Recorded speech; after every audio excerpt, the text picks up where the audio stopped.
people of God. Thanks be to God. And now be seated in the very presence of God. We read a number of different verses, but all of those verses are dealing with financial stewardship.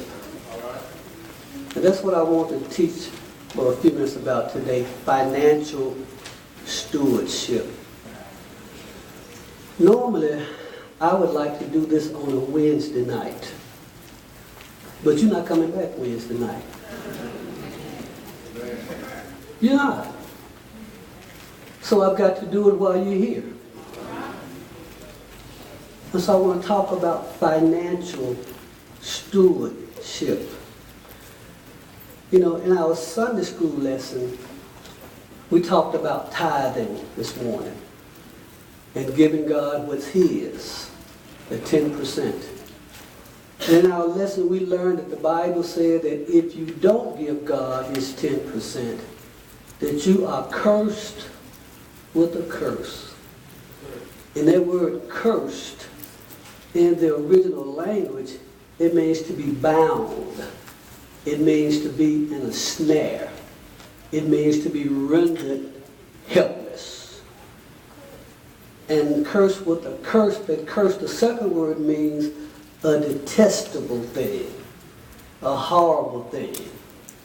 And so God said, if you don't give Him the 10%, you're going to be bound up in something and rendered helpless, something terrible, something detestable.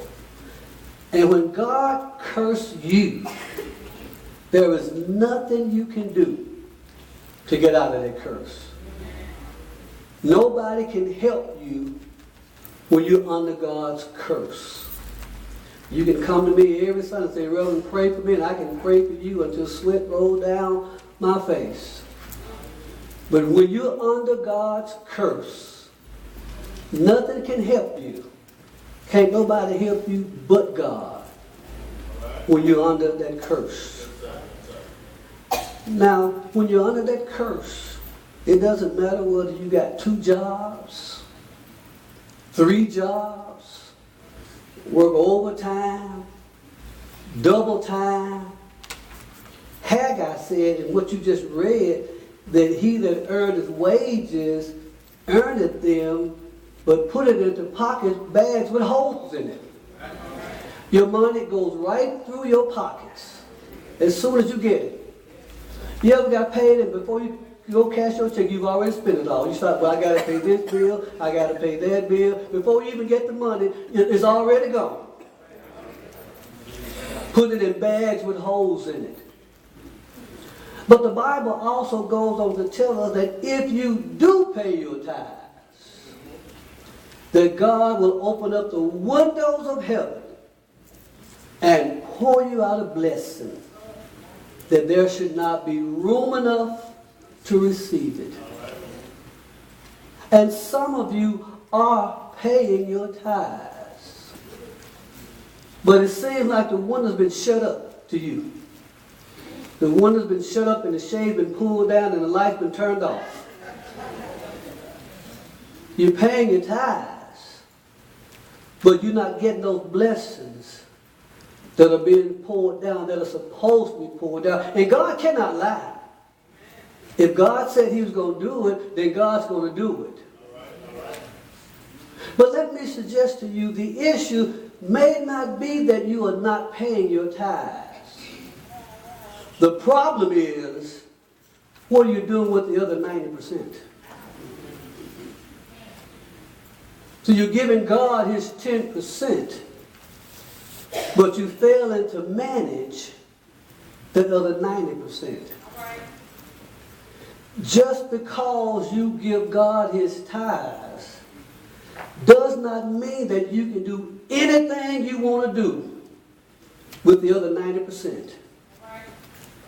Not if you believe Psalm 24:1, where it says, the earth is the Lord's, and the fullness thereof, the world and the way therein.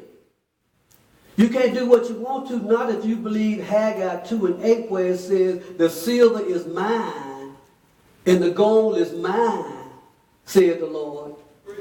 You can't do what you want to do if you believe Psalm 50, where he said, every beast of the forest is mine, and the cattle on 1,000 hills is mine, for the world is mine, and the fullness thereof. God said, it's all mine. Everything you get. God said, the earth is the Lord's, and the fullness thereof, the world and they that dwell therein. God said, the gold is mine, the silver is mine. That's money in your pocket. That's God's money. You belong to God. And everything you have belongs to God. So if it's God's money, and God is allowing you to use it, that means you can do anything you want to with the 90%. I heard some folks ask me, well, Reverend, if I pay my tithe, is it all right if I take the other to Tunica?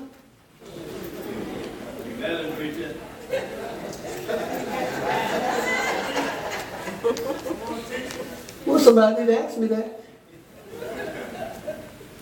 If you believe all the gold is the Lord's, and all the silver belongs to Him, and it's all His, well, just because you give Him His 10%, that 90%, that's His too. He allows you to use His 90%. And once you give God His 10%, God expects you to manage that 90%.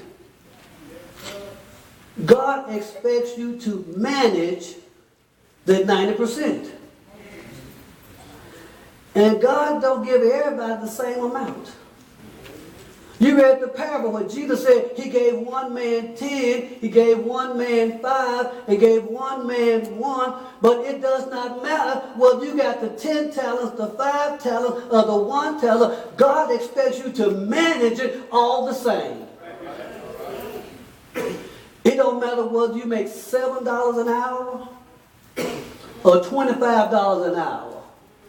God expects you to manage it the same way. It doesn't matter if you're married. It doesn't matter if you're single. It don't matter if you get a check once a month. God expects you to manage the 90%.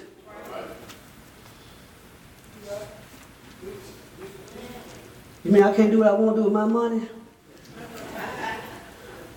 Read Luke 16, 10 through 12. Where's my reader? Read Luke 16, 10 through 12.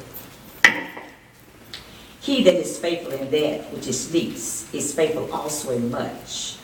And he that is unjust in the least is unjust also in much.